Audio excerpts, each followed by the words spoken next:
You are listening to the All Metal Mode podcast with your host, Mike Hare. Join me and Gypsy Jules every Monday night and Matt Hoffman and myself every Tuesday night. Listen in as we discuss a wide range of metal detecting and related topics such as technical, equipment, talk to guests, and so much more. Sit back, join in on the drinking game. For those new to the show, every time I say Relic machine, you need to do a shot. These are the rules. I didn't make them up. We hope you will enjoy this episode of All Metal Mode.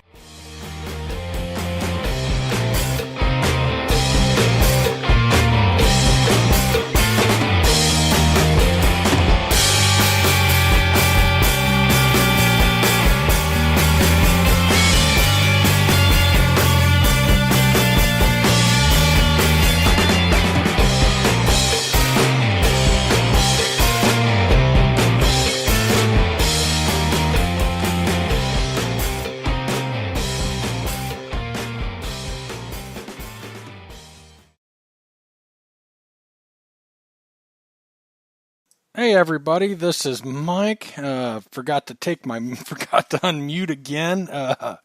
Boy, I'm always a hot mess. Tonight it's just I think it's just going to be me and Matt, and we've really been having trouble getting guests and people backing out. So if you know somebody, if you got somebody in mind, let us know. We're always looking for guests on good times. So I am heading back to Ohio next week. Next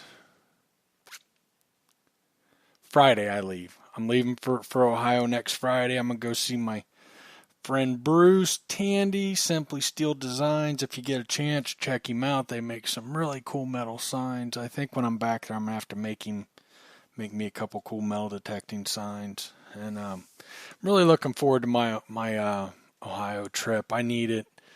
I'm going to be out in the fields as much as I can. I already have some sites lined up, so I'm really looking forward to that. This ought to be a fun night. Why is Steph in the chat making fun of me about Friday? Do I have my date wrong or something? No, I've got it right. Why are you making fun of me, woman? And this ought to be really fun. So me and Matt have been on the phone for about 20 minutes before the show, fighting and arguing, and I'm sure we're going to continue that on about field hunting. He thinks he's going to show me up, here's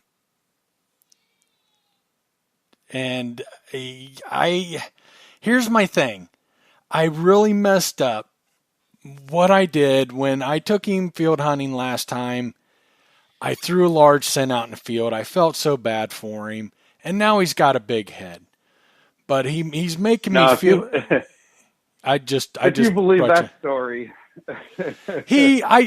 Let me tell you this story that is true. Okay, I didn't throw a large scent out there for him, but he keeps bringing that up, like, and I just keep reminding him, even a blind squirrel finds a nut now and then. It happens. Well, I had a place where I found a public place. I found over 40 silver coins. And I told Matt about it, and he went down there one day and hunted it. And how many silver coins did you find out there, Matt?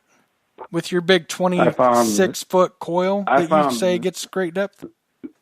Hey, let me say I found 0 silver coins that day. I did find a nice cufflink that looked semi-older. I don't know. Oh, but, man, did I leave like a 1950s cuff there? Oh, no. Hey, but listen, neither did Scott and Mark. They found nothing as well. Now, that ground was abnormally hard.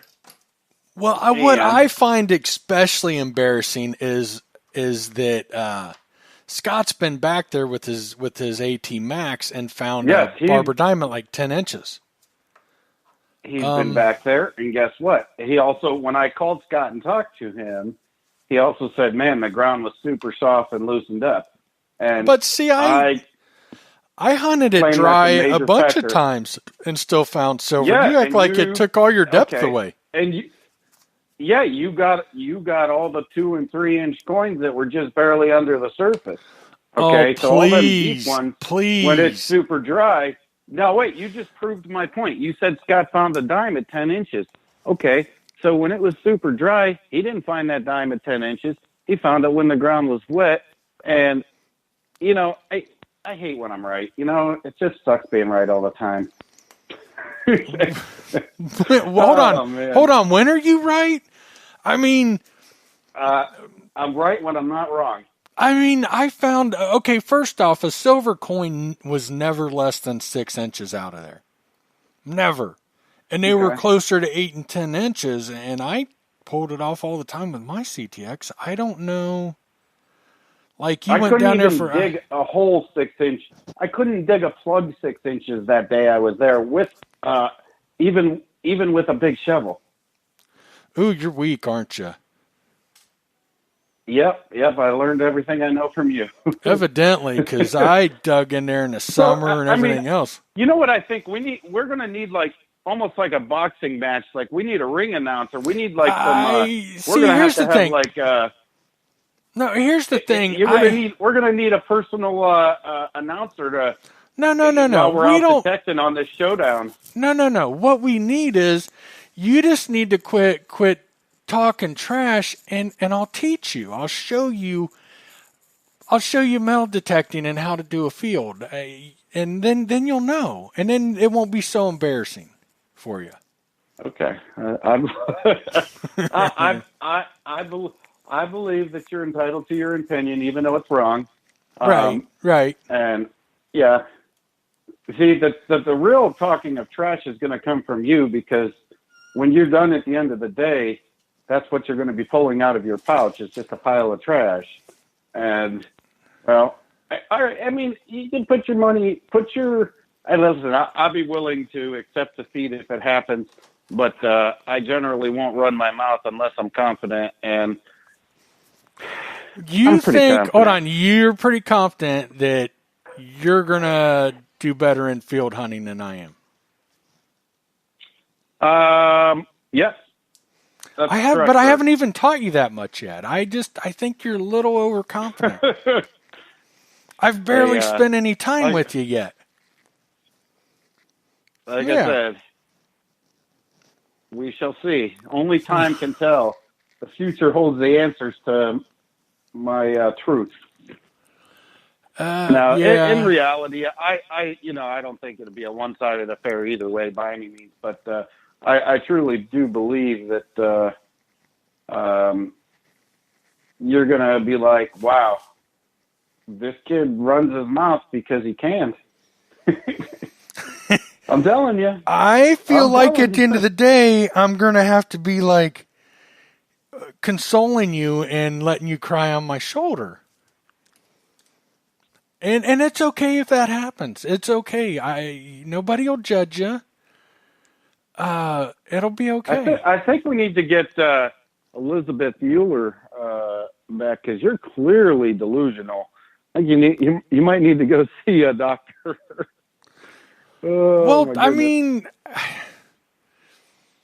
see, I've just hunted fields for so long, and you're used to the CTX with that 64-inch coil that you like to run, and those fields are going to eat you up. And you don't, I mean, well, I'm not going to run the 17 I mean, I've been metal field. detecting as like almost as long as you've been alive, I think. What are you, like 22? Are you? No, how old are you? Come on. How old are you? I'm 35. You just act immature? Is that it? I just act immature because, hey, it's unfortunate, but sometimes the truth hurts, Mike. The truth hurts, buddy. When we, I mean, it's going to be funny. I like I said, it's going to be hilarious when we go post all our finds, and everyone's like, so what happened? What happened? And Mike's going to have to say, well, Matt, he had a lot more interesting finds than I did. Or I'm just going to be like, I kicked his ass, and I'm sorry. I didn't mean to kick his ass so bad, but I did give him a hug, and it's patted him on the back till he stopped crying. it's a good thing we're going to shoot some video because I'm afraid I might beat you so bad that you might fake your fines. You think? Yeah. I'm checking your pockets and your pouch before we get started. Hey, I'm getting one of them hand metal detector wands, and we're going to wave it over you and check you, make sure you ain't loading up. You mean a pinpointer? Yeah, beforehand. Do you mean a pinpointer will work just fine? Well, a pinpointer would do the trick. I'm thinking a security wand in my head, but yeah, pinpointer would work too. Yeah. Funny thing is that didn't cross my mind. Right. I'll be sure to check you from behind, so make sure you ain't keystering in some relics and coins. Mm-hmm. Yeah. That'd be a first place to check on a guy like you. Davey M said, mention you're using the cruiser mic. I will be using the cruiser, and Matt has a cruiser as well. Look, sir. I love the CTX and E-Track for coin hunting, but I'm wondering if he's what he's going to bring to the table. Because if he brings that CTX to the table, that's not a good field detector. Mm-hmm. I will already tell you that I know if I strictly ran the CTX, you will beat me. I did some field testing earlier this year with the CTX and with the Impact, and it was a no-brainer. The Impact clearly was a better choice.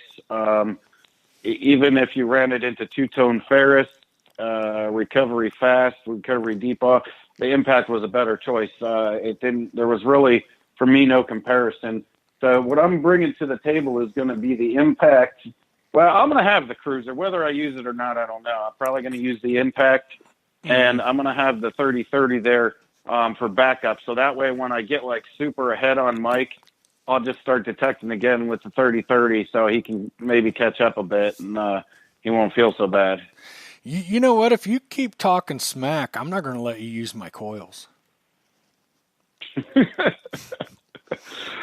I'll give you the big. I'll give you that big 15-inch coil, and you can use that in the heavy iron, and that's it. I'm pretty sure that we already established that I speak the truth. I mean, I'm not a psychic, but I have a lot of faith in my own abilities and skills at metal detecting. I feel like I should have never thrown that large scent in that field for you to find. I just felt bad for you, and I didn't want you to go home empty-handed. So I wish I really didn't. I'm just kidding about that. I did not throw. I would never do that. Yeah, that's I was not going to say, and you even buried it and made it look like it had been down there for a while too, huh? Mm-hmm. Yeah. Oh yeah.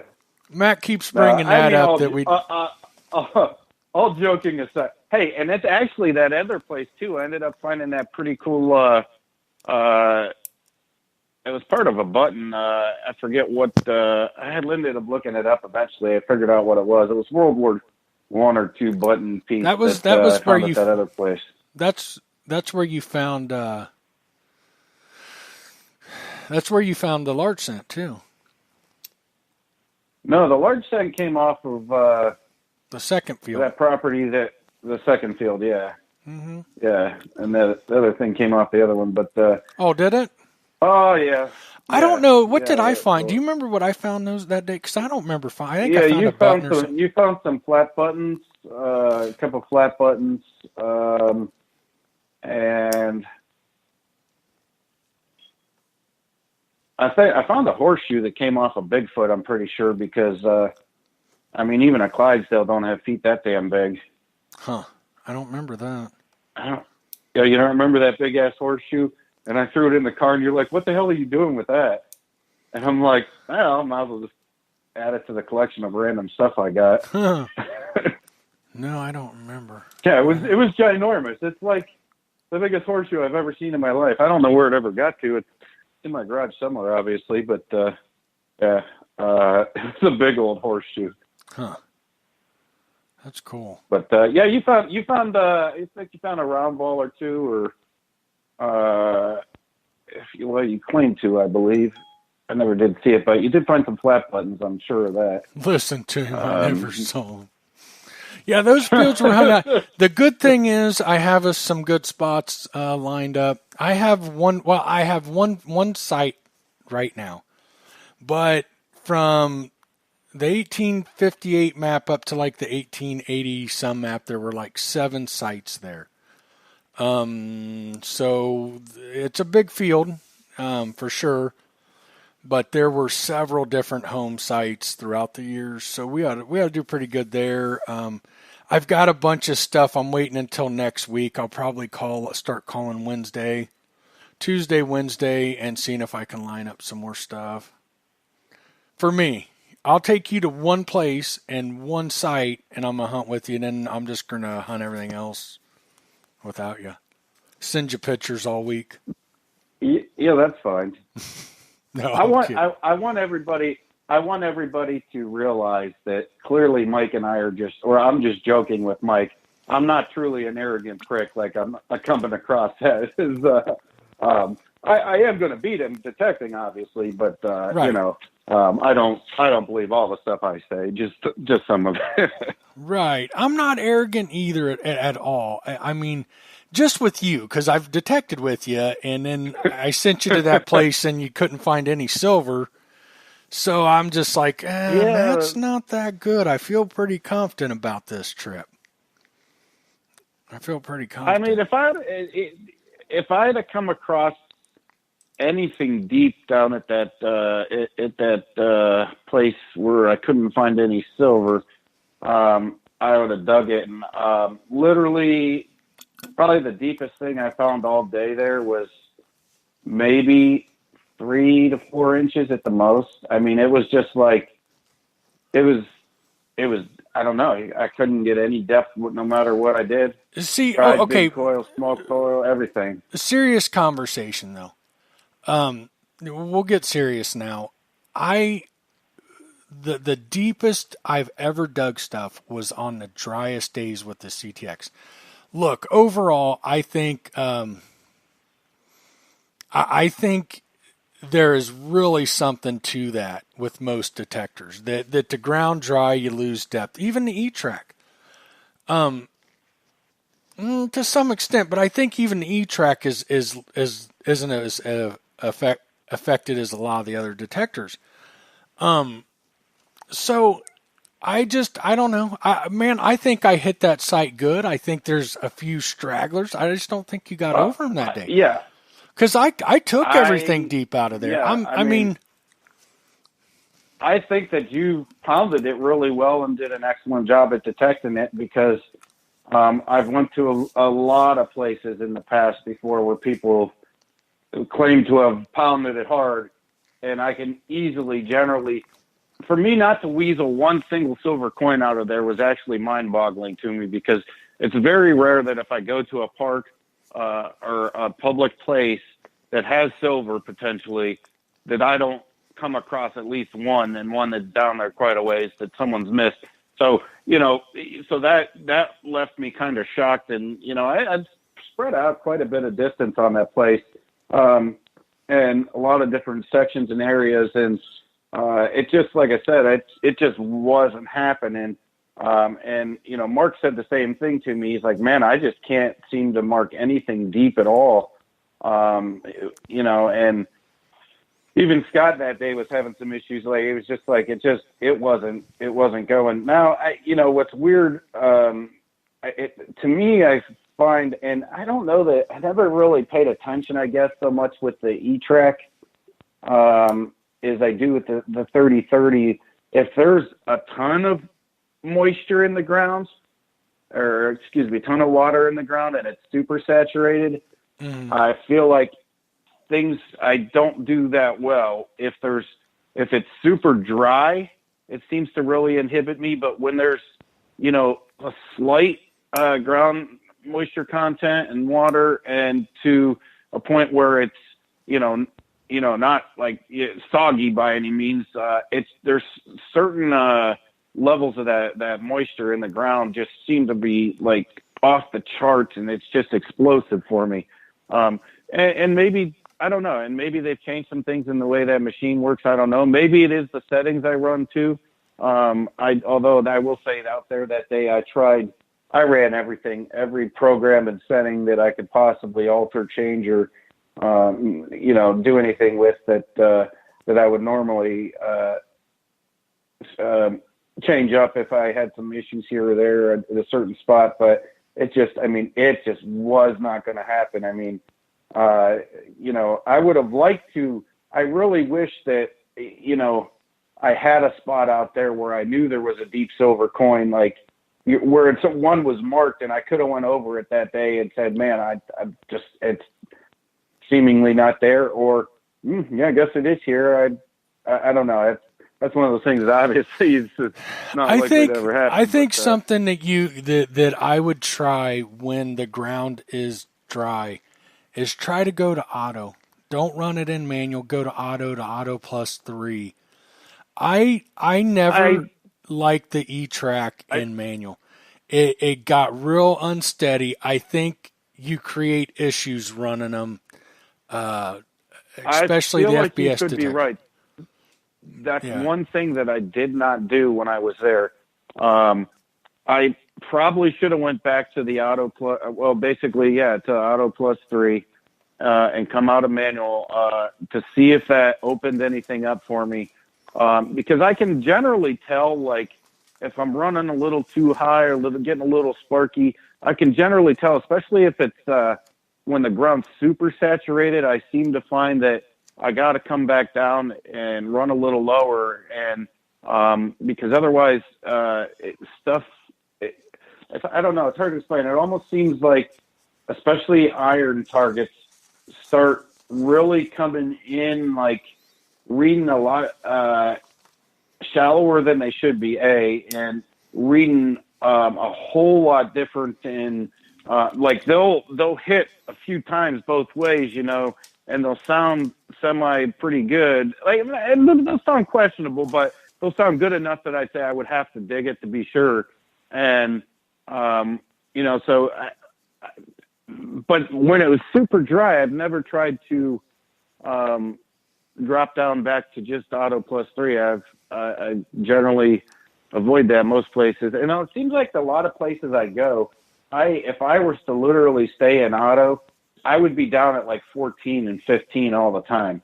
And that's a lot of the reason I'm running in manual. But like, okay, that site that you went to that day where it was dry, I will never forget with the E-Track, I started watching where it was running, and there was this patch of like sandy, weird ground iron that the detector, the E-Track would just, it got real chattery and auto. And so one day I was walking through that area, and I was watching, and I was like at 12. And I thought, oh man, I ain't going to hit anything here. And I'll never forget, like, about the moment I said that, a few seconds later, I hit a dime at like 8 inches. And it sounded great, and I was really blown away. And after that, I never really cared where I was running. I think there's something to be said about running a detector stable versus, I think too many people want to crank them up. And I'm not gonna lie, I'm a cranker, man. I love cranking that thing up. But what I've been doing lately, actually, a lot of this, past few months especially, is when I come over a target, and let's say I'm juicing that thing up to 28 out of 30, okay, and it's sparky and it's erratic, but I don't so much mind, and I'll hear something that just catches my ear, and I check it, and then I'll start cranking it down, and I've literally made it down to like a sensitivity, and I'm talking one that's not like, I'm not saying 10, 12 inches, but a solid 6 to 8 inch deep target, a penny or a dime, whatever.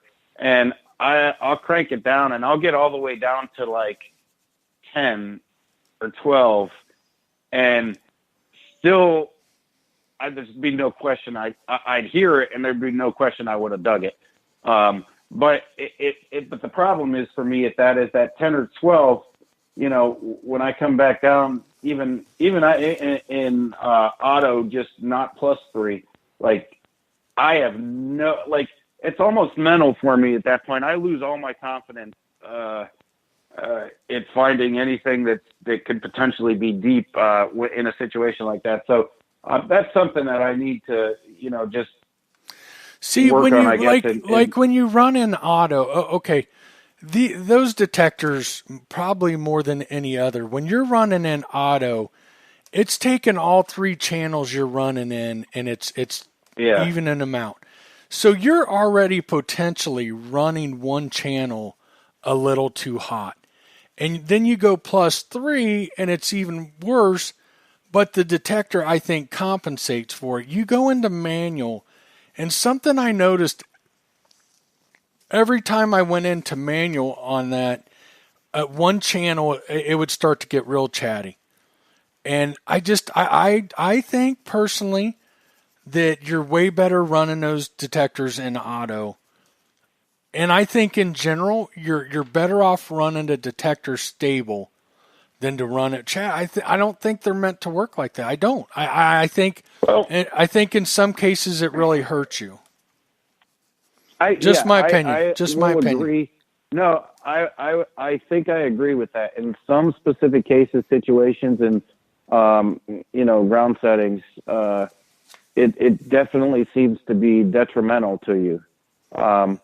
In a lot of the places pretty much a lot of the places I hunt, I'll run as high as I possibly can, unless there's a lot of well, it just depends. I mean, it depends. That's the other thing. I keep the volume gain fairly low so I can hear, where is, the targets that are in the ground, where they at? Are they shallow, deep, mid range? What's going on? So I can hear what's going on down there first. And then that accordingly too will give me a good idea of, I've got a sometimes I challenge. might come back down. I've got a challenge for you. What's that? Take a place where you've found stuff, stuff's at that's really heavy iron or even heavy trash. Okay? You listening? Mm-hmm. Yep. Go to manual -5, set it and run it. Go to manual. Run it below -3. Spend an hour there and tell me how you do. Well, that might be tough because some of the places that are super iron infested out, there's a lot of interference there. So I'd be literally running probably the detector at like at a level of like 5. Do it. Do it. Just do it. I mean, It's I'll an try hour it. of your I'd be willing time. to try it. Do it. Yeah, I'll try it. I'll see what happens. Yep. Do it. I bet you'll be surprised. I bet you pull something out. If you found stuff there before, there's stuff, but it's really tough to hunt because there's so much stuff there. And I bet you did good. Or if it does take it down to 5, take it to -3. Go to -3. Matter of fact, keep it in auto -3, so you don't fall out to. If it picks back up some, Yeah. it'll be fine. If it goes down some, you're fine. Run that in -3 and then tell me how you do. I'm telling you, I'm a firm believer in running that detector stable, especially that detector. Yeah, I mean, I'll say this too. If my past experiences led me to believe otherwise, that I should run differently, then I would definitely do it. But generally, like I said, I'm pretty successful, especially with that machine, the way I run it, and some of the settings I'm using. And I do switch it up. It really depends on the site and location, and whether I come into high trash, low trash, or a lot of times I like to stick into that Ferris coin mode, which seems to really separate iron and coins a lot better than if I were to run in like a two-tone Ferris mode. But and one thing I seem to find, and I don't know how it makes any sense, They got a saltwater option on that, and on the beach when you turn it on, fantastic. If it was making any noise at all, you kick that on, that thing will quiet down and not make a peep. But for some reason, certain places I find that kicking that saltwater option on really makes a huge difference, especially on some of the deeper targets. It's I don't know why it makes. I don't know how that would make sense or why that works, but so I do switch up quite a lot of stuff, and I have a few different programs that I stock, but I pretty much always generally always run a full wide open screen. Very rarely ever will you see me put discrimination on anything. But once again, that being said, in all the tests I've ever done, when I do discriminate stuff out, it seems to work just as good as if I didn't have it discriminated out. But, I really enjoy, well, not enjoy, but I like being able to hear, what's going on, from all areas of the spectrum on depths of where stuff's kind of sitting, especially with some of the iron. But especially the deeper stuff too, because if I start finding super deep iron, if I hear some real faint grunts down in there, I'll definitely slow down and, put a little more time into some of those areas just to make sure that there's, no coins sneaking around down there that might need dug out. But I don't know. Like I said, I definitely don't have the field hunting experience that Mike has, and I don't claim to. No, man. Hey, I'm all joking aside. When you and I got together and did some field hunting, you do awesome. You'll do good. I mean, but the thing is, I'm not competitive, like and I'm just having fun. I hope you have killer finds, man. No, I mean. And if we went out there and you just destroyed me, I'd be like, hey, it happens, man. That's not the end of the world for me. So that wouldn't and bother I'm not me going to one bit. destroy I'd be happy for you, but and I'd be happy for you because at least then it wouldn't ruin your weekend if I went out there and destroyed you. If anybody destroys anybody, it'll be because somebody got a hot spot on the field. Yeah, that's the reality. If I truly do believe if any one of us, either one of us, just end up killing it, it's because we just hit a stretch that just loaded, and that could be either way. So that could go either way. Yeah, so, for all of our listeners, just I want Matt to understand when I kick his ass that he's got an excuse. we've no, I'm kidding, man. Hey, I hope you make some killer finds. There's probably not much I haven't found in a field. I will say that I'm really, really, really looking forward to that. In fact, that might be like the highlight of my year is to go out to Texas with you. That's I'm super excited, man. I hope these sites produce. I hope we have fun finding some stuff. If not, we'll still have fun. But I know I need to we'll have fun either way. I mean, stuff out of the ground, man. Texas is just rough on me, rough. But yeah. I don't know. I'm just so looking forward. Hey, I got something I got to tell you. I haven't told you yet. So, remember You're my told father? You, yeah, I'm your dad. I'm your dad. No. Remember me saying about the I was going to leave you that shovel and stuff? Yeah. So Steph come home that day, and I hadn't said anything yet. And I'm like, I had it in the kitchen taking a picture of it, and it was leaning up against the wall. And Steph come in, and I'm like, check out the new shovel. And she's like, that's mine. And I'm like, whoa, that's mine. I'm like, but babe, that's mine. So you're going to have to fist fight Steph. And here's the thing. I would rather fist fight 10 men than Steph. Yeah. I would. I'd rather take on 10 guys than mess with Steph. I'm going to be real honest with you. I don't backtalk her. I got to be really, dude, it's not fist fighting a woman. She'll kick the shit out of you. I'd put money on it. I mean, Oh, I don't believe it. don't try to act like you don't want to do it because you don't want to fight a woman, because she'll be, yeah, she's scrappy. She's in the room right now, She's a and scrapper, oh huh? man, you know how I'm sure you and your wife wrestle, right? Every couple wrestles.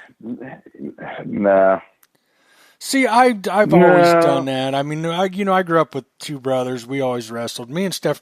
I don't wrestle Steph no more because she kicks my ass. I have had her little tiny butt pinned down, and she's gotten out from under me. And then she's like a spider monkey, and before you know it, she's on your back choking you out. It's not fun. It's borderline abuse. It's borderline abuse, man. And I don't want to see you get your butt kicked. I would talk to her nice, and maybe she'll let you hold on to it for her, but I don't know. I sure wouldn't fight her for it. And if it turns into a fist fight, Yeah. then I'm gonna have to take you to the hospital. I'm gonna feel really bad. Your detectors are probably gonna get stolen in the parking lot while you're in the hospital. It's gonna be ugly. It's gonna be ugly. Hmm. So, Yeah, that doesn't sound good. She's a scrapper then, so that's yeah. No, man, I know some chicks like that back in the day that, man, they would. In fact, it's kind of off and subject, but don't get me wrong. She's a sweetheart and she's nice as can be. Just don't make her mad. Don't play wrestle with her, because I'm yeah, telling you, the next thing you know, your lights are going out. It's no fun. there there was a girl I went to grade school with that. I mean, she's a really nice girl, really real nice girl and everything, and but man, you didn't want to cross her or piss her off, because one day she clocked this kid right in the face, like knocked him clean out. And this boy, I remember, we were all just sitting. I mean, we laughed and laughed and laughed about that, and it was like, what, you think it's funny? And we were like, but of course, no, we weren't going to get close to get knocked out either. But oh, but man, it was. Oh, I remember she was definitely a fighter, man. She was like MMA style on that kid. Oh, it was Oh, crazy. Steph definitely comes across all sweet and nice, and she is. She's very nice, and just don't make her mad. Try to take that shovel. Throw it in your car when you're getting ready to leave, and watch her spider monkey See you. what happens. Next thing you know, she's going to be on Man, your back, and it's going to be she might ugly. rip the roof off my car, man. I don't need that either. Right. I guarantee Just- pound for pound, there's nobody tougher. I'm telling you, man. And Oh. strong, like she's crazy strong. Yeah. I'll be I'm a honest. big wimp anyhow. I'm a little scared of her. I walk a fine line, man. I walk a fine line with her.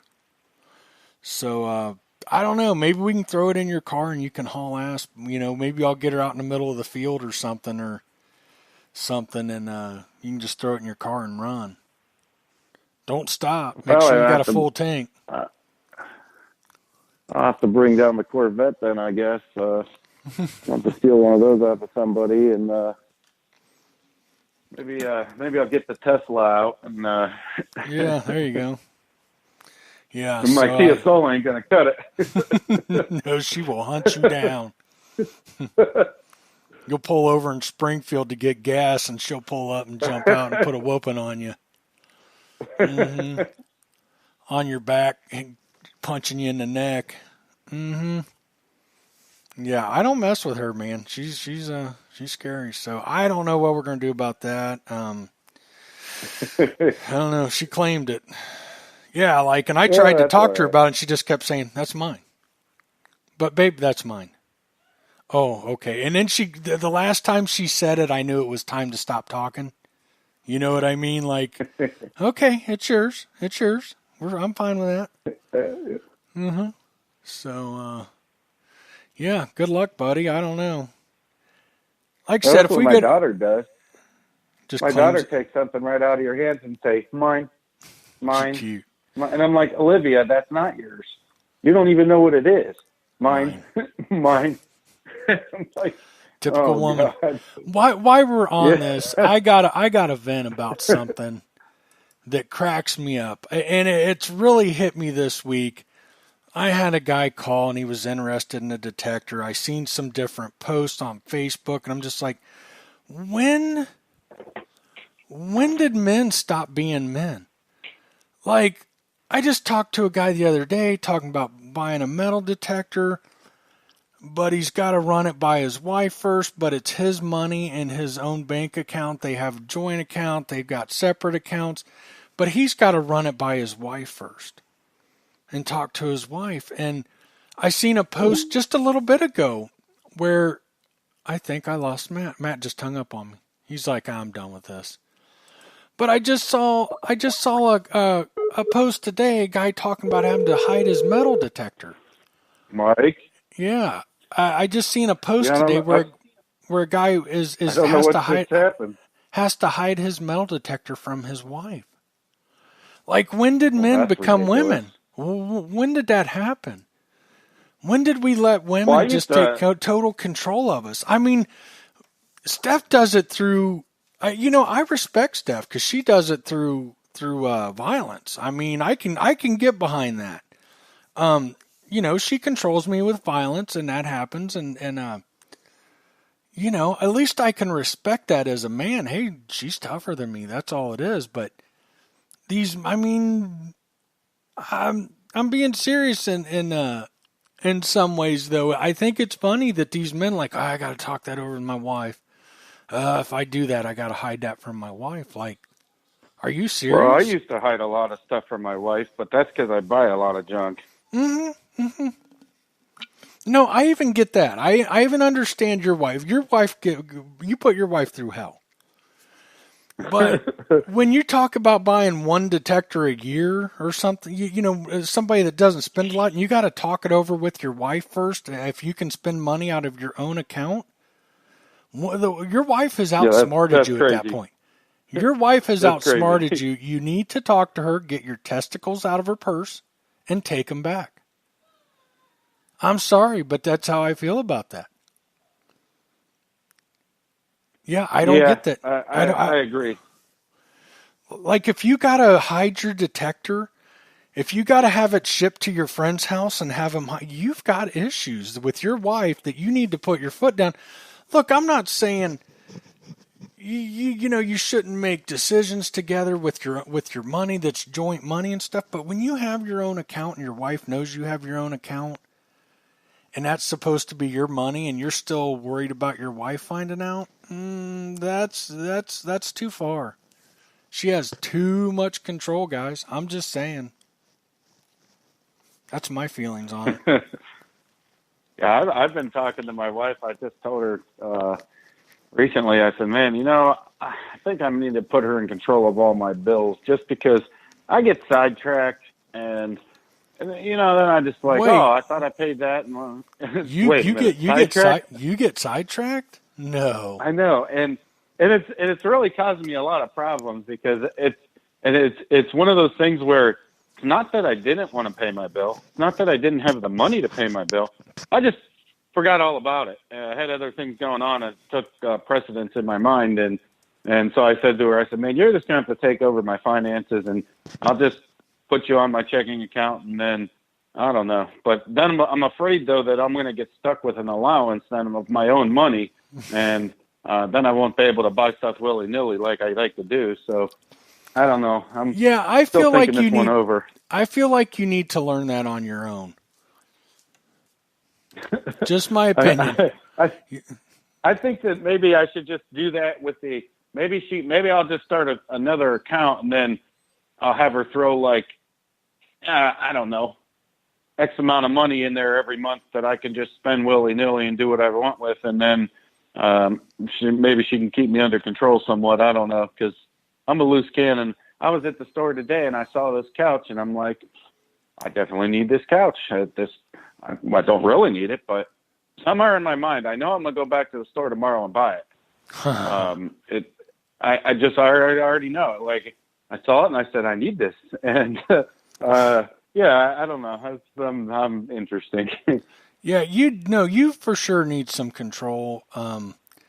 I think you need to learn it on your own. I'm not, look, I love women, but in my experience, women in my life in control of the money women have trouble with money. They like to spend money. They like to have control, and I'm just saying. I hope Steph's not still listening. She will probably. I'll be coming back to Ohio with black eyes. She abuses me. She beats on me, guys. Help! Help! No, I'm kidding. If you had a video podcast, you could do some Morse code with your blinking of your eyes, and we could get the truth out. But mm-hmm. Yeah, no. Shockingly, my wife doesn't spend much money. She doesn't buy herself a lot of stuff, and she doesn't buy that much stuff generally. And so, I mean, with her, it's either like, oh, I got to have this new phone, or a new Apple Watch or something like that. Like, and that's about it for like the year. Like, and other than that, I mean, she buys pretty much what's needed and doesn't. She I don't know. I guess there's a lot of people that don't share my views in spending and would think I'm crazy. So maybe I think it'd probably work out for the best for her, for me, or well, for us, better yet, in my family. Right. That, you should. If I let her take some control over my stupidity. Yeah, I think so. I think that would be really good in your situation. I do. But then again, I've been thinking about this amphibio, and I think I need one of those. Yeah. I don't know. I mean, how many detectors do you really need? Well, I don't know. I turned my closet. I'll have to take a picture when I'm almost done getting my office straightened out, and I took all the coats and stuff out of the closet and moved them to my laundry room in my basement, and there's a big rack thing down there for all that stuff. And I took the doors off the closet, and I turned that into a metal detecting closet. But it's full, and I don't really have any more space for any more detectors in there at the moment. And you have 2 E-Tracks I bet you haven't had out in the last year. I had one of them out this year. I bet you don't have 10 hours on your multi-cruiser. I bet you don't have 10 hours on your Impact. I guarantee you haven't had your AT Pro. I haven't taken I took the AT Pro out once and determined, yeah, my buddy was right. This thing isn't that particular machine for whatever reason. I got probably about 8 hours on the cruiser, and probably maybe 10 to 12 hours on the Impact, and about 472 and a few about 6-7 hours on the Rudis, and 472 hours on the 3030. Well, probably more than that. I'm constantly using the 3030, and then the E-Track I did use once this year for at one spot for about 45 minutes. But you have 2 E-Tracks. Well, yeah, but right. Okay, so I used one of them. Mm-hmm. Yeah, I'm just saying I don't know that you need an Amphibio to use for 5 hours over the next year. Well, yeah, I might. You never know. Might. I mean, that's well, the here's thing my you're just thing. not sure of. And here's my thing. If all you were into was metal detecting, I would say go for it. But you're into metal detecting and go-karts and this and that and a little bit of this and some of that. Let me say this. No. Only reason I ended up with 4 or 5 go-karts this year was because the ground was so freaking dry that I couldn't go out metal detecting. So I had to find something to pass my time, and somehow go-kart sounded like a good idea. It was fun. But how many go-karts. Yeah, how many go-karts do you have? I think I got 5 of them. 1, 2, yeah. 3, 4. Yeah, maybe 5. You got 1, and within like 3 weeks, you had like 4 more. Yeah, I know, but see, that's what I do. Like I don't know. Well, no, and I'm not even judging. I'm just saying when you have that many hobbies and that many things going on, I think adding another detector to your collection's a little much. Is all I'm saying. I'm not judging. Once again, in a normal person's brain and logic, they can see that, but inside my head and brain, that doesn't strike me as is rational. You're not good at selling stuff. You ought to send me an E-Track to use, so at least get some use. I told you can take it, man. I'll bring it. And you can take it down there with you and have fun. I really don't want to. Like I said, and the thing is, I got like 7 or 8 coils for that thing, ranging from big coils to small coils to.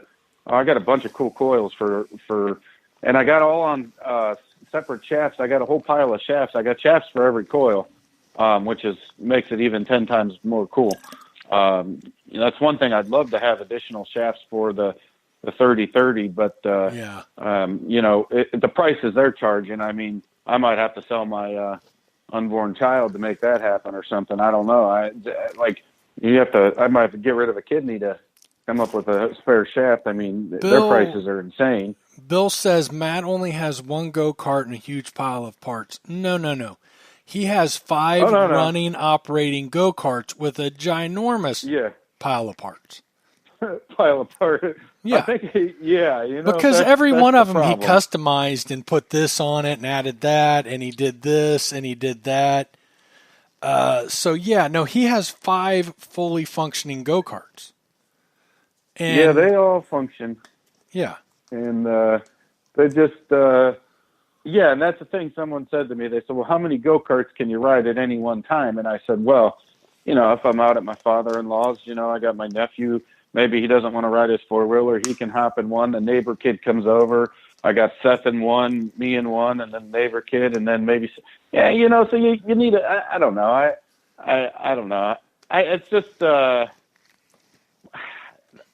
don't know. I really, I don't think things through necessarily. I'm much more of I like to do things on impulse, and but the good news is today I did get secured a nice permission, a house permission, and it went even easier than I had expected, and really big yard in an area that's got some older houses in it, so in my city, so it's close, and it's been it's a place I've been eyeballing for quite a number of years. Unfortunately, the last people had moved out. There's another one right down the street that, man, I've been trying to get in that place, and every time I've ever stopped there, no one's been there. So they sold the house, though, finally, and I saw roofers out there the other day putting a new roof on it. So hopefully sometime soon that whoever is either they might be renting it. I don't know what they're going to do with that property, but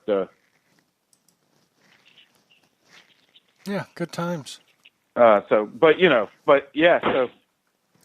I have an idea. We're gonna get back to what we were talking about. I have an idea. Let me be your financial guy. I'll take care of all your money. I'll skim off the top. I'll live comfortable, and you'll even be able to. You'll still live better. I'll limit you to 2 go-karts instead of 5, and limit you to your equipment. And I'll still live good. You skim it off the top, and I wouldn't even have any. I wouldn't know any of the difference. You won't have a clue. I'll be upfront about it and tell you, though. I mean, I'm going to tell you, but then you're going to look at your bank account. And you're still going to have a lot of cool stuff, and then you're going to have money in your account. Mm-hmm. Yeah, that would be cool. Mm-hmm. Yeah, I try to look at my bank account at least twice a year because, that's any more than that's overkill. I mean. Will Mercer said new roof means you'll have plenty of nails in your pouch. That's exactly what I was thinking. Like, oh boy, good luck with that. At least you'll know they're shallow. They'll be all shallow, and that house too is it's 1800s. I want to say 1870s. It doesn't. And it's actually the 4 houses that are on that corner or at that intersection. One of them's 18. I want to say late 1860s. The other's 1880s. One's 1890s, and I think the other one is in the 1880s. So now 2 out of the 4 really wouldn't be worth hunting. There's pretty much no yard to them at all. The other 2, one the person's never been home when I stopped there, and then the other one's the one I was just talking about. So.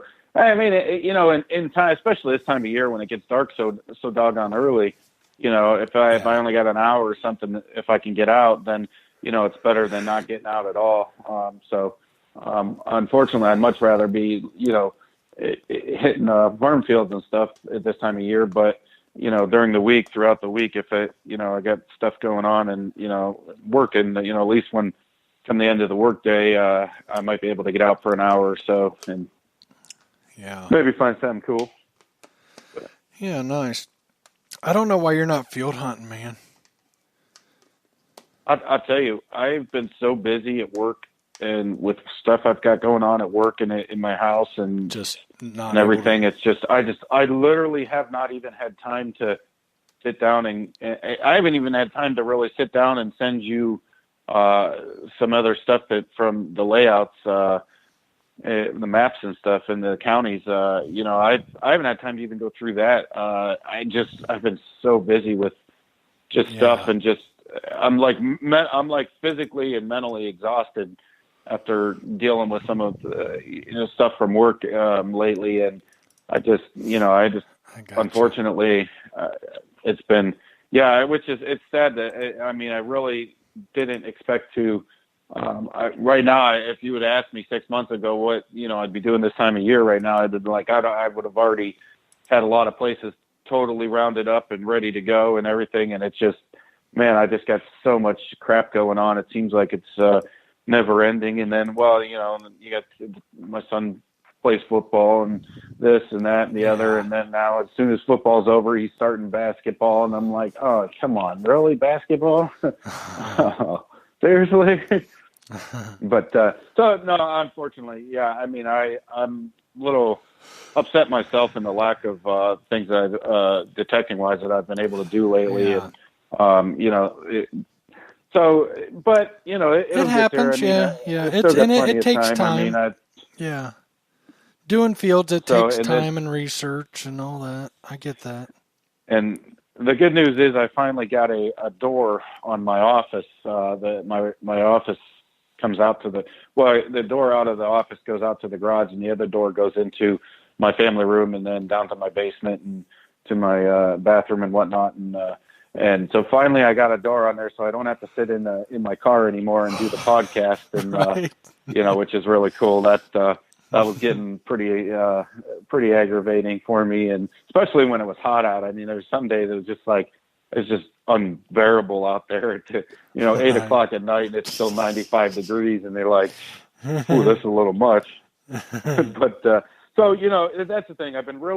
I'll be honest, lately I've been really trying to get myself more organized and huge thing. I put a big, huge tool chest in my garage. That's made a world of difference for me. That in itself, with a lot of my tools and being able to find stuff when I need it. And, once I get the rest of this, my office finished, which is almost done now, this will be really good. I have things in completely logical places now, easy to access, get to, and that's the kind of systems I got to put in place for myself because otherwise, man, I tell you, I'm all over the place. And I think too, having everything staged in one area, especially all my detectors and my equipment and my pouches and bags and, I can get right to it and not have to be like, oh yeah, maybe I need another pouch. I don't know where this one's at or where's this shovel at? I may go buy another one. So hopefully this will help me. I don't know if it will or not, but I mean, the bottom line is I don't know. The bottom line is I'm pretty confident in my detecting skills, and I'm pretty sure that if I really beat you hard when we go detecting, you probably won't ever hear the end of it. Well, I promise you I have no concerns about that. Okay. I feel perfectly safe. I mean, if that makes you feel good about yourself to think that, you go ahead. And, if one thing I was kind of wondering, and I think I might have asked you this the other day, if you knew anybody that really did any lake hunting, especially I don't know in other like Texas and whatnot, but in Ohio, obviously a lot of the lakes they lower the lakes in the fall, and I'm sure they do any place where it gets cold and ice and stuff, and in the snow, ice and snow in the fall and winter time. And that's something I think I'd really like to do a little more of. Be some lake hunting and stuff like that when in some of those type of properties and areas when I get time. Oh, and I got something else to tell you. I was just talking to a guy. I got a permission potentially out in Pennsylvania. I got a spot where that I should be able to get out there at some point maybe. Used to be an old trading post. I'm talking back with Indians and everything, man. Cool. That's got some really, well, it's ancient. It goes back a ways, long ways. And it's not a huge property, but big enough that I'd like to, I'm pretty confident, that the guy would let me out there. That I'm not too concerned with. But what I'd like to somehow, if you come up this way sometime next year, I'd like to see if we couldn't schedule it, maybe get out there, run out there for a day, maybe like drive out there, hunt it. Cause it's, from my house, this might turn into a 2-day operation, but nevertheless, drive out there, hunt it, spend a day hunting it, and then drive back. But yeah, I feel like that'd be a great place to really shoot some video, because I have a feeling that there could be some phenomenal stuff that comes out of there. How far is it from your house? How long of a drive? From my house, it's going to be probably 5 hours. So about 9 hours from Dayton, I would guess. How long did it take you to get to Dayton? To Dayton, another 3.5 maybe. Okay. Dayton area, 3.5, 4, probably at the most. So yeah, you'd probably be looking 9 hours. So I mean, it'd be like we'd have to drive out there, hunt it the next day. It would depend what time we left. I mean, we could pull some all-nighters. I don't know. But yeah, I would love to get out there, set up, and definitely shoot some metal detecting video from a place like that. Let's do it. I just like to because there's got to be some cool stuff there. I mean, it's not far. If I remember correctly, it's right off of a creek or river, not like a small river that you could have come up and down and come right up through their trading post. Now, are you sure there was a trading post? Oh yeah, 100% sure. Really? 100% sure. Yes, sir. That I'm 100% sure of. Yep. Nice. I know that for a fact. So, is it a farm field, or what is it? Yeah. The rest is farm property and field, basically. Yep. Yeah. The old house that would have been there is no longer there, but the foundation stuff is still in that. I mean, the ground may have been turned somewhat over the years, but that's the foundation stuff is still basically in the ground, like you're hunting a regular field where the house used to be. You're going to find it real quick, especially coming off of the maps. I should be able to easily pinpoint that section, and it should be like. It's one of those places that would probably just be killer. I'm sure there's got to be some cool stuff there. And from what I understand, I don't think anyone's ever detected it because it's been in the guy's family property's been in the family for a long time, I guess. So if I understand correctly, so they don't. I'm pretty sure it's probably not been detected, and could be a really cool spot to detect. Yeah, yeah. Now, how do you know that there was a trading post there? Because, well, I believe you. I'm not judging. I'm just curious. I mean, that's a hell of a drive. Long story short, the guy that I know that owns his family owns the property. His uncle owns the property now. Property's been in his family, I guess, for a long time. He's told me that for sure. There was no questions asked. Like there was a trading post there. It's documented and whatnot. So I haven't done my own research on that to prove or disprove that. Other than I've just heard stuff like that before, and it's a bust. And for a 9-hour drive, or 9-hour drive. Well, that's the other thing is that another thought was that someday when I'm out that way, I could at least maybe stop out there, potentially scope it. Yeah. Just do a few, just scope the property out, do some just general detecting, and see if I can, collaborate them stories that it was there. And, if I find the right stuff, then I say, okay, good. This definitely seemed to have been, time period of that type of stuff. And then we could always go back and hunt it properly. But, unfortunately, every time I've been out that way, I haven't had a chance to even really been busy, and I haven't had a chance to bring it up or stop out that way and check it out. But that's something I'll keep in the try and round. We'll try and set something up for next year. But yeah, I would for sure go out there first, do a little my own due diligence and research and everything else beforehand. I mean, I wouldn't drive out there and just willy-nilly. No big deal, man. I'm all for it. I mean, it's still an adventure. It's always an adventure. That's the thing. It's a haul and it's an adventure, and I hate to. I'm always down for an adventure, good, bad, or indifferent. The other way, sometimes you find it, sometimes you don't. But that when it gets outside of that 4 to 5 hour range, and it starts you got to really put in your time and research to make sure that you're just not wasting your time. But right, I get such little time when I come back, and if I was going to take 2 days, I'd want to know it's. Yeah, well, I would definitely, like I said, before anything would ever go down, I would love to, I would definitely go out and do some prospecting first to make sure that, do my site check and just make sure it's going to be worthwhile to detect and, versus just going out there. I do a lot of crazy things, but that's one thing I don't like to do. Just expect it's going to be good and go check it out. Yeah, for sure. Yeah. So, if you all listened to the most recent show with the Leshies,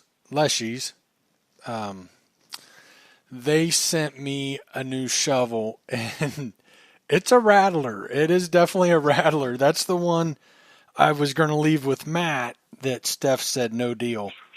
And, man, that thing is cool looking, Matt. It is super, and it's super heavy duty. Like, I feel like you could beat somebody to death and you're not even going to put a scratch on it. It is super cool. I love what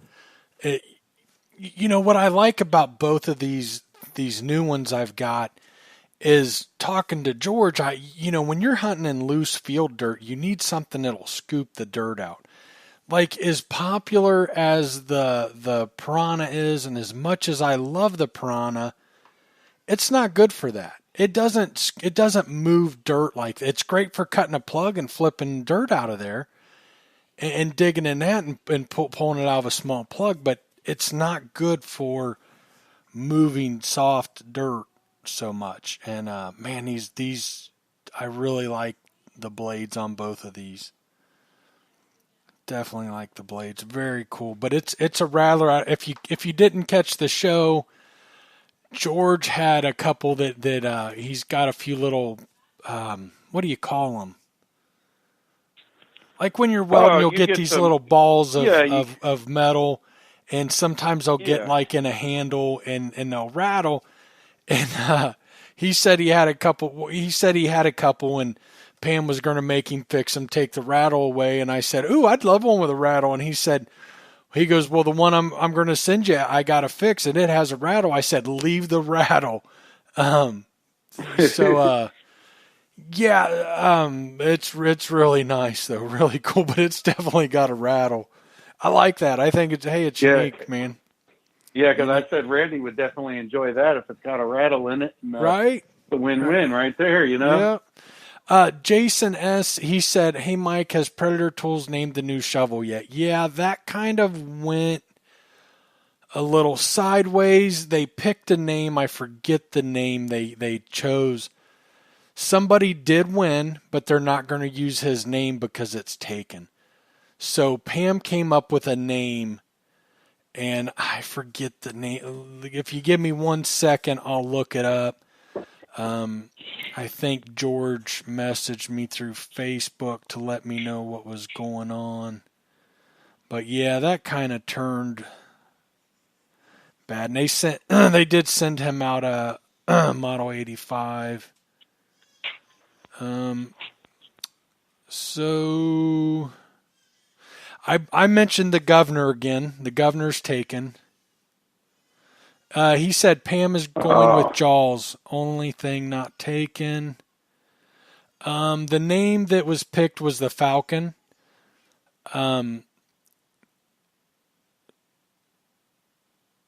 Yeah, Jason S. Are you the one who picked that? Because it's Jason S. who named it. But they loved the name, and they were sending you out a Falcon, but he says it was taken. So I brought up the governor because I love the governor, and he said that was taken. And then I didn't hear back, but I suggested, because they're really good, they're going to make great field. It's going to make a great field shovel because it'll move the dirt. And I said, what about the corn stalker? I think that's a good name for it because it's for fields. I mean, or the plow. That was my two suggestions, but I never heard back. So someone had posted the groundhog, and I thought that was an awesome name for a shovel. Yeah, that is a good one. But I don't know. I think cornstalker's good. Stalker. Yeah. I think that's a good one. I think I did all right on that, but I never heard back. So I think it's going to be called the Jaws. Jaws, huh? Yeah. But that's funny because it was a Jason with their last name started with an S. So I thought maybe it was you, but no, I guess it was another Jason. Yeah. Mm-hmm. But so that's where that's at. I can't wait to try those shovels out, man. They should work amazing in the field. Yeah, the Piranha, I agree, is an awesome shovel, but it's not a great shovel for removing dirt from a hole. Well, it even does okay in that when you're talking a small hole. Yeah, but not if you're digging. When you're in a field, it's all loose dirt, and you're trying to move a lot of dirt quick because you just want to get it out.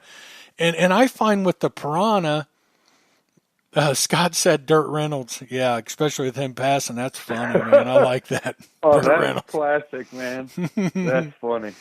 But, what I find doing with my Piranha is you start to kicking it with your foot to kick the dirt because it doesn't scoop dirt out. It doesn't have any scoop. That's what I end up, yeah, it doesn't have any scooping to it. So, man, am I excited. Mm-hmm. Yeah, that new shovel, maybe if you're really, really, really nice, maybe Steph will let you use it a little bit. Maybe she'll let you touch it. I wouldn't count on it. I'm just saying. I'm gonna have to make up a plaque. I'm gonna make up 2 plaques, and it's gonna have it's gonna be a plaque for whoever wins our detecting, which isn't even a contest, but I'm gonna make 2 plaques. One's gonna have my name on it. One's gonna have your name on it, and I'm gonna make a really sweet plaque. And if you legitimately win, then I will get your plaque and I will hand it to you personally. And if I win, well, I already have my plaque, and hey, I probably should just keep it on my wall already. I think that's a good idea, but I was going to say just go ahead and make up one, save your time and effort, and just go ahead and make up one for me, and then you're good.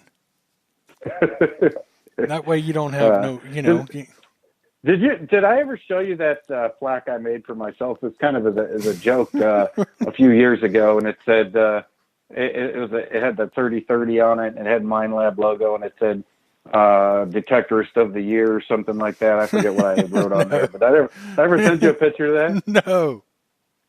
No, I never seen it. I'll have to do that. Yeah, it was pretty cool. But I had bought all these plaques that I can sublimate to, and man, are they beautiful! Like they look so good. It's amazing, and they look really good on the wall. And so yeah, I'll have to make up a plaque, and I'll just make up one, and it's just going to say first place.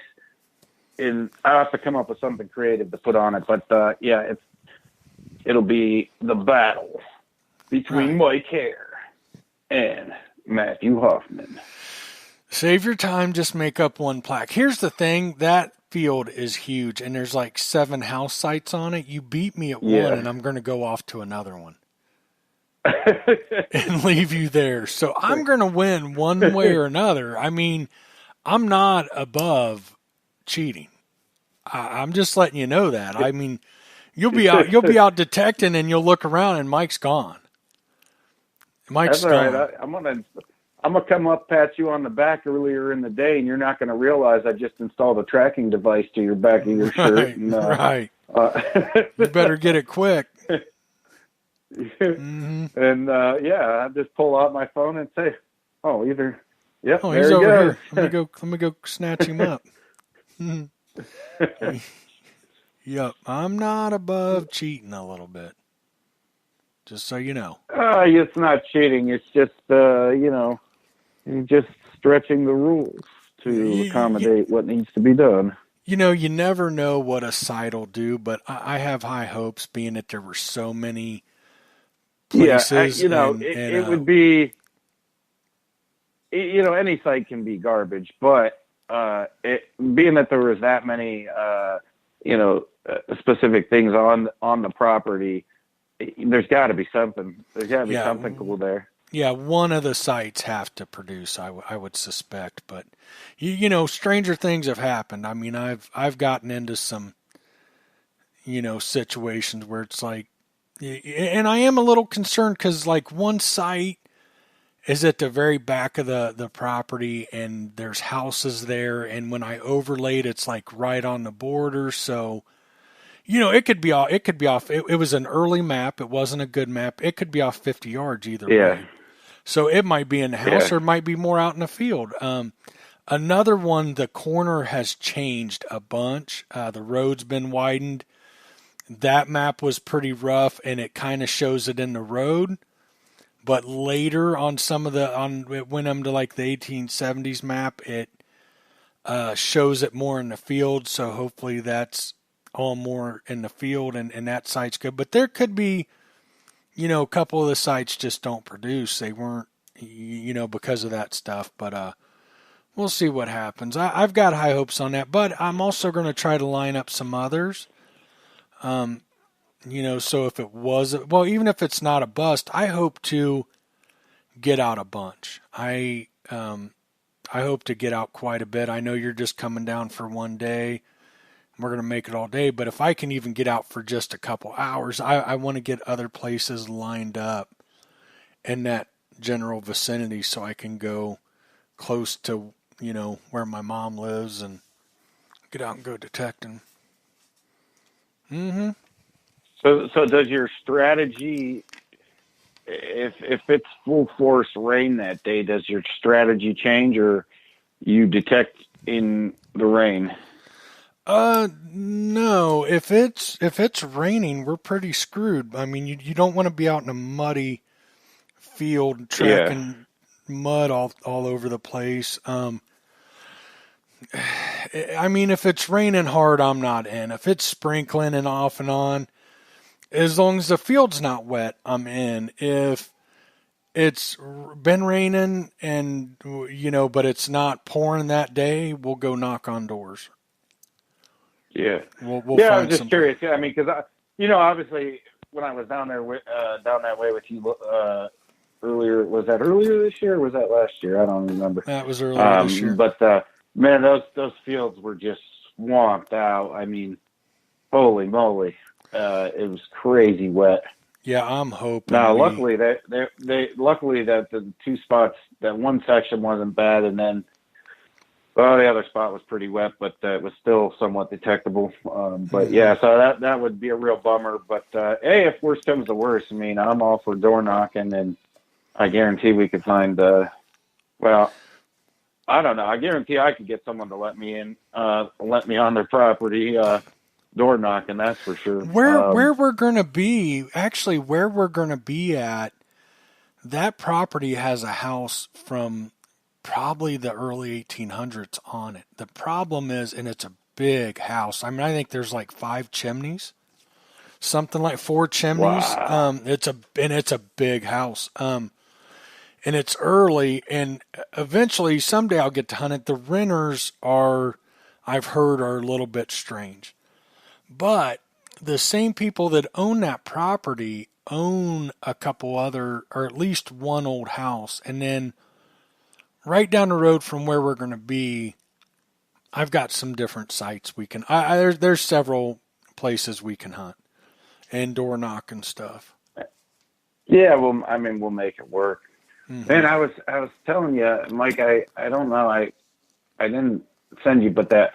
So I was traveling through. I was coming out of D.C. the other week, the D.C. area, Washington D.C., and coming up through Virginia and into Pennsylvania and whatnot. I went through some towns. These two little towns. One was established in 1730, and let me tell you, all the houses were still all there.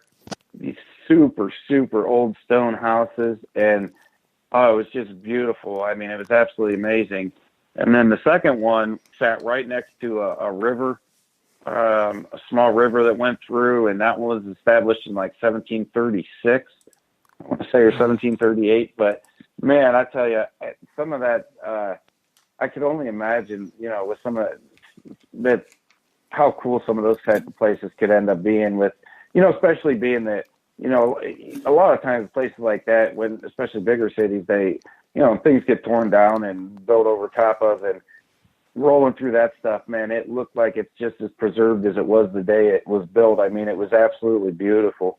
It was almost like But stepping back in time a little bit, wasn't it? yeah, I mean, and it was, and I really hate the word surreal, but I'm going to use it. It's actually one of my least favorite words because it's way overused and I don't like it. But it was just like stepping back in time. I mean, obviously things have been updated with electricity and power and, everything else. But man, to see that many old stone houses that came out of the 1700s, even if they were built late 1700s, some of those, I mean, holy moly, Oh yeah.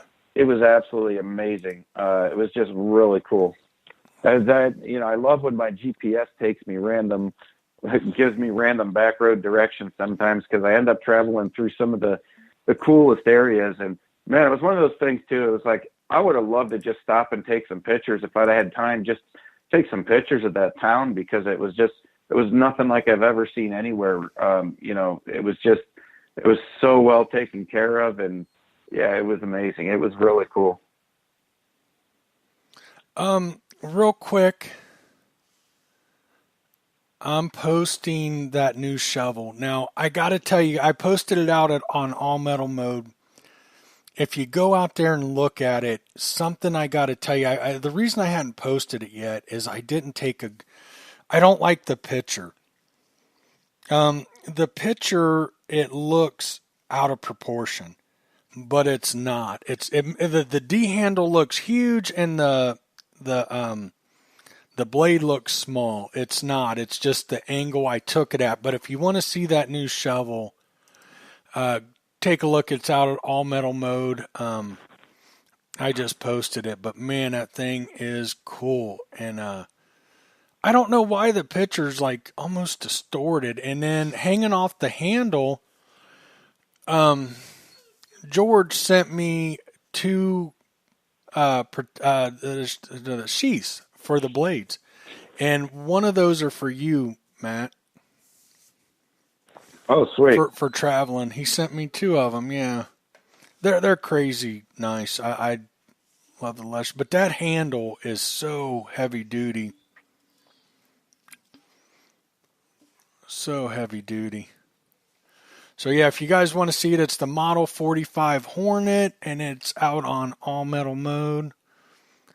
And then earlier, okay, I'm going to go ahead and do this. I don't know who it was. Somebody said, is Mike doing scratch off tickets? So it's hard for me to just sit here and stay quiet. And I stopped because I didn't know you could hear me. But I'm going to take a picture of what I was doing. And please don't judge me, but I'm going to go ahead and post that we up will. too. Oh, you will. Watch this. You're going to laugh. Like, it's hard for me to just stay still. You know what I mean?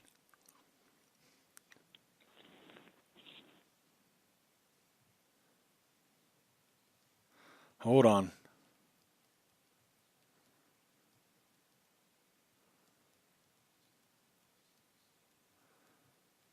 Yeah, this is a little embarrassing. Just remember, I have kids. And I think I did a fine job so far. So yeah, that's what I was doing. Don't judge me. Bruce Tandy liked it. He must be listening live. I know he usually listens the next day. I'm going to get Bruce out metal detecting while I'm back there. I'm going to meet up with Tom that found the Horde a while back. And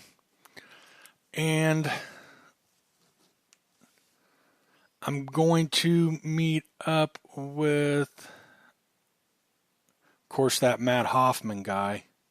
That guy's a jerk. That son of a, what a real jerk. And Matt Corte, I don't know, Korte. Him and I talk, and he might have a place for us to go, and I definitely at least have that. I mean, that site, I'm going to be home like a week and a few days, and it's got like 7 sites on it. I feel like I can get a few people out there. I am making Steph go hunt with me. So yeah, Matt, you got to go out to the all metal mode and look at what I was doing. Where is it posted at? All metal mode. On the website? Yeah. No.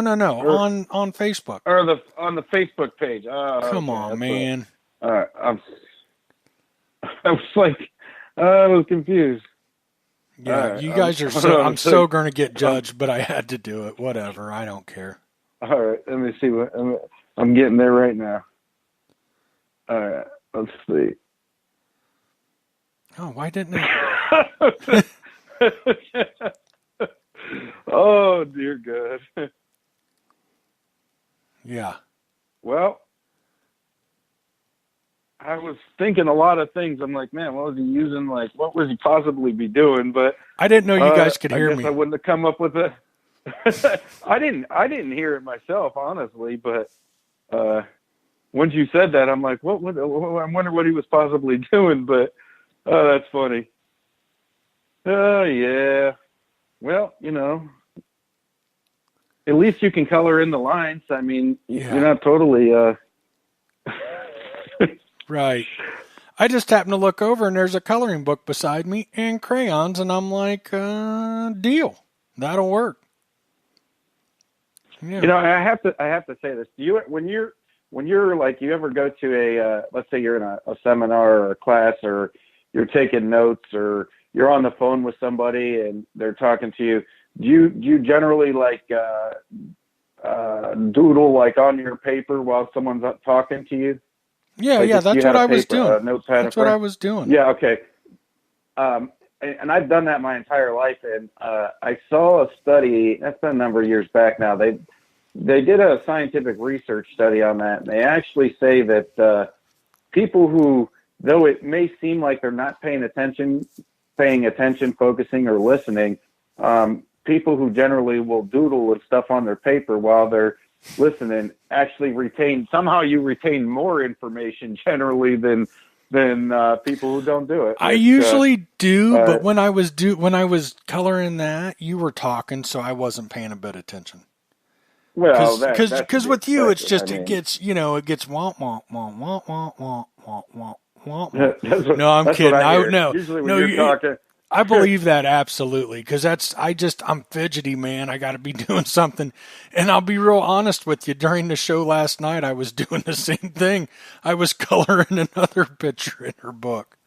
Oh, and if I Well, it's hope funny. monkeys. I've had people yell at me before. Like I don't sometimes realize I'm doing it. Like I'll be on the phone or something. I'll be sitting there clicking my pen, click, click, click, click, click, click, click, click, click, click. And I don't notice that I'm necessarily doing it, but and they're like, what the hell are you doing with that pen? Like, can you stop it? And I'm like, oh yeah, sorry, yeah. And but it's funny. I don't know. Apparently, doodling and stuff like that actually, the researchers find that it helps a lot of people retain more information and pay attention better. Which, hey, I didn't give the study a cross-examination, but I'll take it as gospel and believe it. People are always getting upset with me. Not upset, but they'll make comments like, "Man, during the show, I've even had this comment. I really like the show, but there's so much background noise. I don't like hearing you spit, and I hear this and I hear that, and I'm just like, I'm sorry. I don't know what to do. I mean, I am what I am. I sigh, like Monkey will say, sigh. I mean, it is what it is, man. I try not to be loud, but I catch myself. I was just fidgeting with a pen about 2 minutes before you said that, and I was trying to be real quiet. I don't know if you can hear that. I hope people can hear it. But I'm always fidgeting with something. Yeah, I'm always fidgeting with something. I do that a lot. And, yeah, it's funny. It's funny when you look into like stuff that people people say, are you even listening? And I'm like, yeah, I'm paying perfect attention to what you're saying. I'm just my fingers like to be occupied. Right. But that's classic. This is a very nice artwork, Mr. Hare. I'm not done. I'm not done. I had to stop because somebody thought I was going to town on scratch-offs.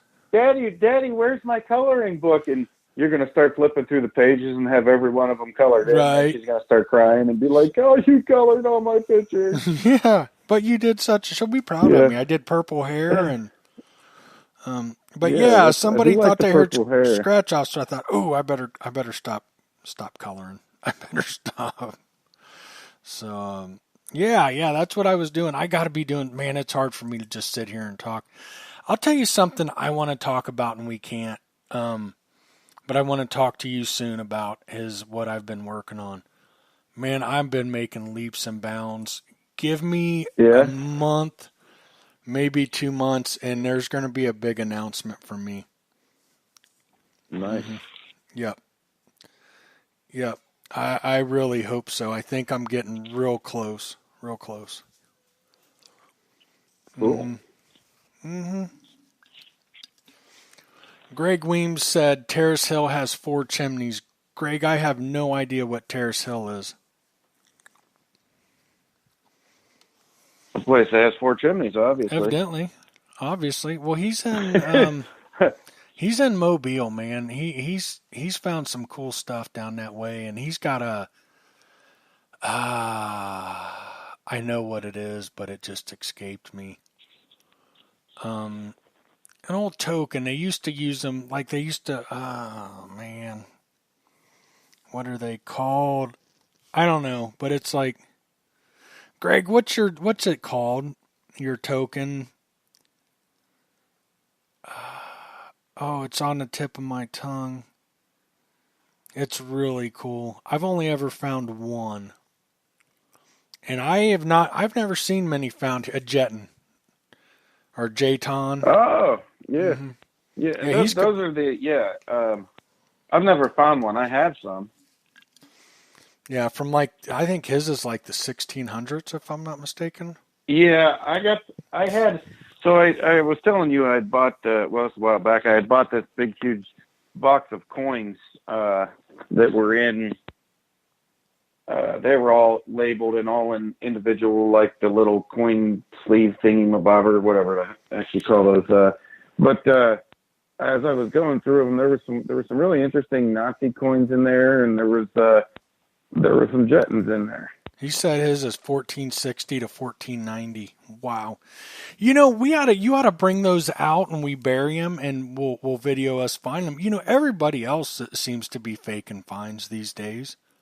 Well, And well, it was what funny kills 'cause, me is some of them aren't even trying. I mean, when you find shiny nickels and find shiny brass and stuff and copper, come on, yeah, at least try. come on, guys. I mean, at It's least put some half-assed thought and effort into what you're yeah. going to fake. I mean, There's a that's lot of us no. that are I going to should know dig it's some of fake. those out. Like, yeah, no, it's. I'm kidding. I would I gave never. a cut. Yeah, I I know would that. never ever do that. I would never. If you do that, don't follow us. Don't reach out to me. I don't want to. I think it's absurd the number of people faking these fines and stuff, and it's just bad for the hobby, and I'm so sick of it. I'm so sick of seeing these fake fines. One of the manufacturers puts out a contest, like a find of the month contest. I'm not saying who, and I don't blame them at all. Okay, they picked two finds that were shiny, beautiful brass had never been in the ground. If you got anybody who's metal detected for a little bit knows you're not going to find shiny brass. It's just not going to happen. Not from like the 1800s. I mean, yeah. I mean, if you drop a brass token tomorrow and somebody comes along Friday and finds it, but they won the contest. They won a prize for their fake finds that are obviously bought. That happened this week. I ran across that post this week. Oh Sometimes yeah, then I love this. it happened. I love doing the podcast so much. It keeps me going. But when you put yourself out there and you look around and you do things, and sometimes I really struggle with it. And like selling detectors. Oh my God, the things you got to deal with. And I'm not even the dealer, but the things that Brian sees and has to deal with and the craziness out there, there's so much I've got on my mind. I would love to just vent. And you can't. You can't say anything. And it's so absurd though. It is, some dealers get things and treat it in ways that you think, how does that happen? I mean, there's definitely favoritism and, backyard. Man, it's not what you know. It's Yeah, there's definitely who some you shady handshakes going on. There's know. definitely some craziness going on that just, man, it eats at you sometimes. I don't know. See, I just tune it right on out and move on with my day. I tune a lot out, but a lot just you get fed up with it, man. You do. It gets frustrating. Speaking of those Jettons, when I was going through some of those coins in that box, and like I said, there's stuff in there that I could sell easily, that I see that sells easily on eBay, and I could get my money back out of just a few of those coins. I think I bought 1,000 of them. They're all foreign coins and stuff, and I think I bought 1,000. Yeah, I think if I remember correctly. But nevertheless, I came across some Jettons in there, and I'm like, I didn't know what the heck it was, and I'm like, man, this thing looks ancient. Like, I started looking at them, and then looking at what was wrote on the little sleeve things, and I'm like, I got to look this up. So I was like, oh, this is interesting. But I ended up giving a couple to my brother, and he's got a bunch of. He's real big into Roman coins and stuff. Like, he's always buying Roman coins, and I'm like, yeah, well, that's cool, but they're not necessarily. Yeah, I'm like, have you ever seen one of these? And he's like, what is it? And I'm like, that's exactly right. You never even seen one. I was like, of course, neither did I till I looked it up. But honestly, I had never really even heard of those till I just happened to get some in that box of stuff, and yeah, I don't know. I bought the whole box of coins to make some coin rings. Well, obviously not all of them, but just because I just like looking at coins. They're just cool. Some of them are just really cool, and there's a lot of older stuff in there, a lot of late 1800s stuff and early 1900s stuff. So there's a lot of interesting coins in there. Right. Yeah. Yeah, that is cool. And that was sitting in my closet, though. But it looks good sitting in my closet with all my detectors. And I want to mention something else. I had said last week in the podcast that I was going to get some pictures of some of the bottles and stuff that had come up out of the ground at my father-in-law's house.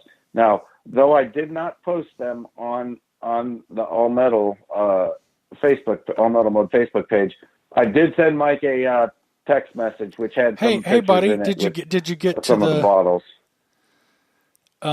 Did you get around to doing the video, looking at the video?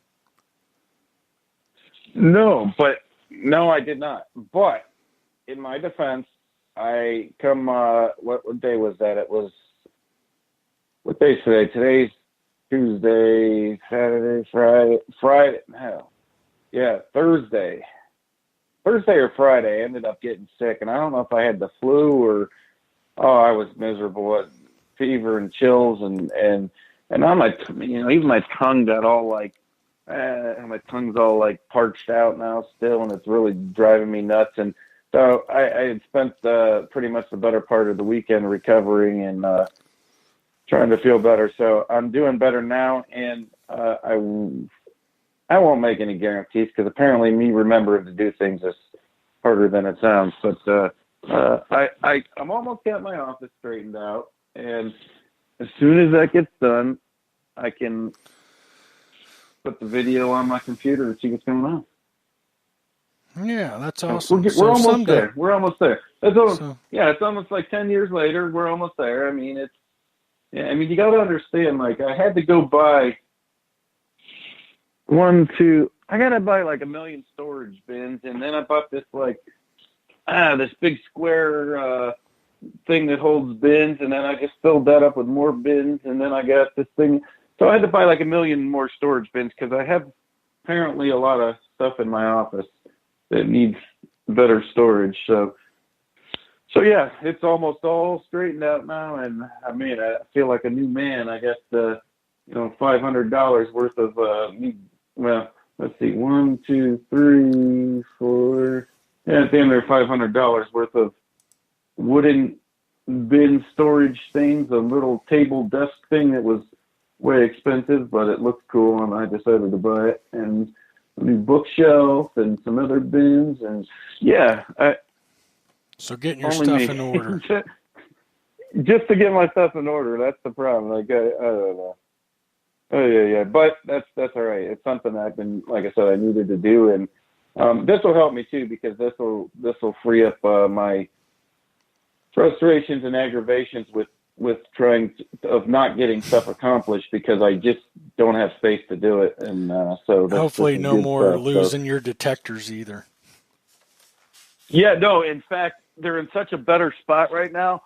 Like right when I walk in, I look right in the closet and I see 1, 2, 3, 4, 5, 6, 7, 8, 9, 10, 11 pairs of headphones, and then all my detectors hanging right there. And then I got my coins and stuff stored right above it on the shelf above it. And oh yeah, it's beautiful. It's a work of art. I'm not going to lie.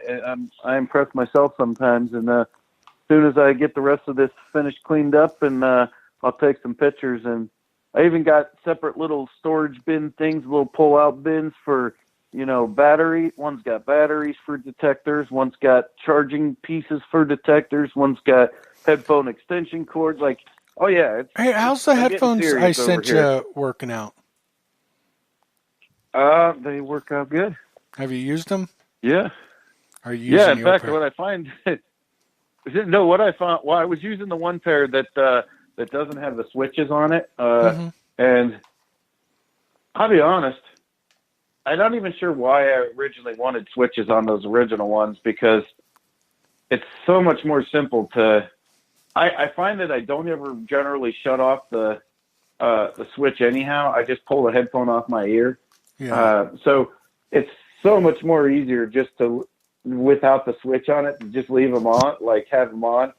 It's so, because it gets very confusing which orientation the switches have to be in. Sometimes on the 30-30 to get it right. So because you can switch from having sound out of the headphones and the detector, out of the headphones only, out of the detector only, and then but in order to get them in the right orientation, it takes me a while sometimes when I don't use them for a while. But I'm like, man, I'm not sure why I felt like I needed that, but I kind of like. Well, I mean, obviously, I like both pairs. I like them both, but that's nice. I put those on. I'm like, I didn't even get to screw with the switches. It's perfect. Already good to go. Deal. Good deal. So yeah. Good deal. I'm glad you get some use out of them. How about the ones that go right into your? I tried out the. Yeah, those are cool too. Good deal. You talking the ones that that go right to the cruiser? Yeah. Those are sweet. Yeah, that's definitely. Well, and I'll tell you, Mike, that's one thing that really held me back till I got those from wanting to use that machine was me and my dislike of the headphones. And I know you love those headphones. In fact, if you want my wireless headphones, I'll bring those, and you can take them because I'll never use them for the cruiser. Yeah, I would so take them as a backup. Heck yeah. I like them. I don't like being tethered, but obviously if I'm going to be tethered, I like my headphones. That's just me. But I mean, and that's the same with me. I don't like being tethered, but I would much rather be tethered all day long than to use those ones that came with. I can't use them. They're not me. Right. I get that. They're yours, man. I will bring them out to you when you come up. Awesome. When you're up in Ohio, you can take them on with you.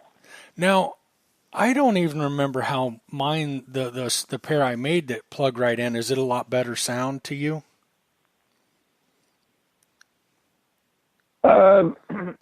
Yeah, I'd say so. Yeah. Is it sound or is it the style of the headphone? It's more somewhat. Well, I don't even want to say like the quality of the sound isn't the issue. I feel like I get too much external noise with those other headphones on my ears with those wireless ones, and I just feel like in areas like I just can't hear what's going on good enough the way that I like to be able to hear stuff. And but with the ones you made up for me, not only the sound is phenomenal, but they cut my ears so much better that it's a no-brainer for me all day long. Like it just, once again, and headphones, obviously, like I said before, that's personal preference. So, obviously when you said, oh, I can't believe you don't like it. I love those wireless ones. And I'm like, yeah, that to me, those were like, that's a deal breaker for me with those wireless headphones on there. Really? To make me not want to use the machine. Yeah. Yeah. And then, and that's what's so crazy is, that's, everybody has their opinions and by all means they should. And that's one thing that for me, I found it hard to use those, and it just made me, and, with that connection that it has, I'm like, well, screw it. I'm just going to use, I would use the Impact if I was going to take, one of those two machines because, I could use the other headphones. But now, I could use either because I had those phones. And yeah, they definitely seem to work really good. And I'm pretty happy with those. Good. I'm glad. What else, man? I think we've covered everything, haven't we? Yeah, I don't have anything really. Anything. Usually I have 10 billion things to say. I don't really have that much that I've been thinking about lately. Just super excited to go to Texas when you're up in town, and or not in town necessarily, but in Ohio, and it'll be good times. And are we still on really for Monday the 5th? Absolutely. Are you going to work Tuesday? I don't have to. Well, here's what I'm I getting don't at. know. I know it's a heck of a drive. I would love to do the show Monday night um, with you live, like us together. Well, I mean, yeah, I could stick around. Yeah, that's fine. That'd be But cool. that's like eight Yeah, o'clock. absolutely. You're driving home at like till like 1 o'clock in the morning, 2 in the morning. Or if you don't want to, it's okay. Yeah. We might even be able to No, do I it where mean, you call and we talk on your drive home. well, it doesn't matter to me. I mean, I could take a. It's not a. It's We'll not figure it out. that like I can't take a vacation day if need be. No, so it doesn't really matter. Well, Yeah, we'll here's the figure it out. I point. mean, Here's the point. Next week shows will be normal. The following week, I don't think we're going to do a Tuesday show. We'll probably do a Monday show. I might do a Tuesday show. I don't know. It just depends on what's going on. The following Monday, I will just be getting home. I probably won't be doing a show. So this next week we're good. The following week we're going to play it by ear and see what's going on and how it works out. But I'm guessing that Monday I'd like to do a live show, or we could, like I said, you could just call in while you're driving home. At what time? I mean, I'm yeah, sure it'll probably be getting dark around 6, so you could start yeah. driving. Heck, you could almost be home by the time we do it. We could talk about our day detecting and, how bad I beat you and how I got a new plaque and all that. I And mean, I don't know. It may be more fun for me to be there sitting in person looking at your faces while I'm letting everybody in on the good news yeah, that I'm down. the great Matthew Hoffman destroyed him metal detecting. Whatever. All right, man. Let's wrap it up. I'm really looking forward to seeing you. And, maybe we'll get Steph on. I'm gonna drag her out that Monday and make her go detect with us. And hopefully, if Mom can Oh yeah, watch the that's cool. kids or somebody watch the kids, I don't. I need a break. I love my Just kids. put Randy in charge, man. Just put Randy Yeah, in charge. dude, he's He can getting do it all. so wild and just he can't walk yet, but man, he wants to, and he just up and down the couches and into everything he's not supposed to be, and that boy's a handful. I need a break. I'm gonna be honest with you. Moms just are so much better at this stuff. Being at home all day with both kids, homeschooling one, like there's days I'm just like counting the minutes till Steph's home. Like I don't know how much more I can take. I go into That's how autopilot, like that's I'm in auto mode, and Randy's punching me in the face and spitting on me, and I don't even care, Yeah. it is funny because that's how I feel. I don't spend generally my wife's home watching. Well, when she's home, she's watching my daughter Olivia, but I don't spend hours and hours and hours every day with her. But when I do watch her, I'm like, man, it's like me and her, like we're at each other's throat all day long. I mean, she just pushes my buttons, just I think to see how much she can get me stirred up and angry, and she's not even 2 yet. I mean, and I'm telling you, I just wow, it's going to be interesting when she gets older. I mean, she's defiant. She does not listen. Well, she doesn't listen to me for sure. She may listen to Mama, but I mean, and she's just going to do whatever Olivia wants to do is what she does, and so yeah, me and her are kind of at each other's throat the whole time, and it's like my wife's like, "You've only been watching her for 20 minutes," and I'm like, "I know, but apparently 20 minutes is about the limit I can take with her." I mean, I didn't have this problem with my son. I don't know if it's just that she's a girl, and I don't know what the difference is, but man, she's just Oh man, she's pushy and. Monkey is so well behaved and listens so well. And Monkey's 9 though, but that girl is like really no trouble. She's I mean, I miss her when she's not here and stuff. But Randy is like, I mean, if he can fit it in his mouth, he's trying to eat it. If there's something he shouldn't have, he wants it.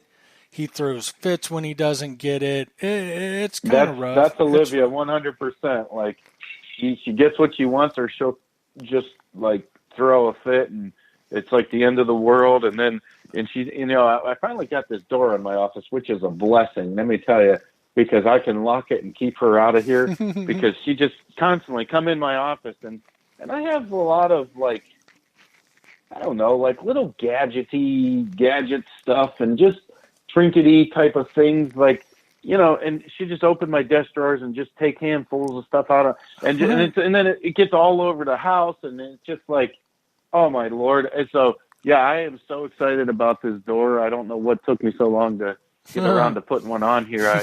But this is great. I finally feel like I have a room in my house that's mine. And I told everybody, I said, hey, no, I'm the only one in here. If you want to come in, well, knock on the door. I'll let you. And otherwise, just stay out of my office. I can't you do know this what? No more. I'm tired. I take that back. Make 2 plaques.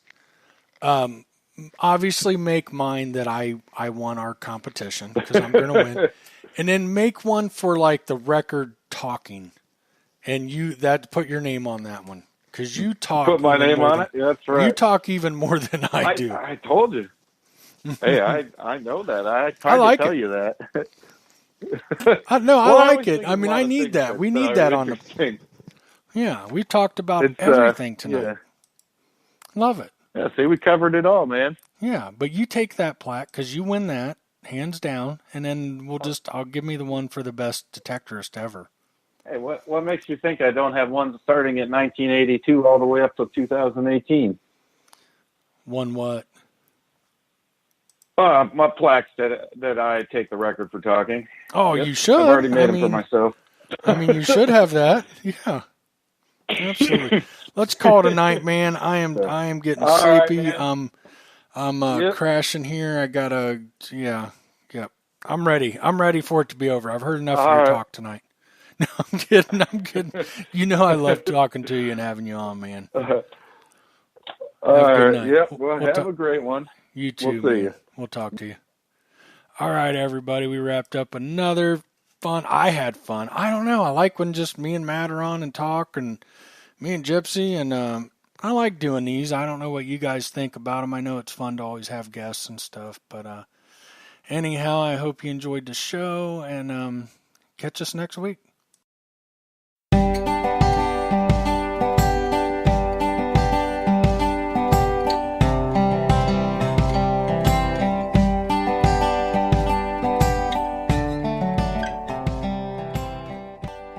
The All Metal Mode podcast is sponsored by Digger's Den. If you are looking for a metal detector, get in touch with Mike or Brian. Together, they have years of experience with many different brands and models. They also truly enjoy what they do. You can contact them through Facebook at Digger's Den, visit the website at dddetectors.com, or give Mike a call. He makes it sound like it's so hard raising our boy, but trust me, he has time. 937-414-4578.